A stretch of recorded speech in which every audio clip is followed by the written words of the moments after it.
Hi friends, good afternoon. তো দেখো, আজকে শনিবার আমি একটু নিরামিষ ভেজ রাইস করেছি।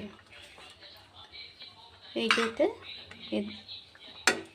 পনির দিলাম, মটরশুঁটি, গাজর, আলু, একটু ফুলকপি সব ভাজা করে কেটে বিনস দিয়েছে এতে।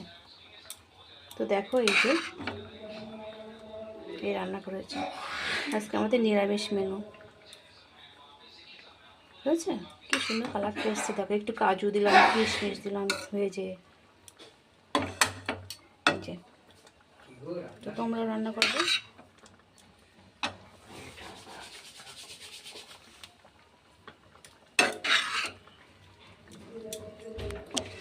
আজকের মেনু হচ্ছে আমাদের ডাল, সবজি ডাল আর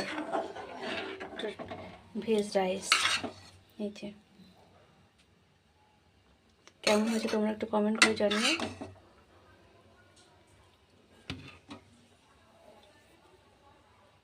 সবাই সুস্থ থেকো, ভালো থেকো, আবার পরে দেখা হবে। এখন রাখছি।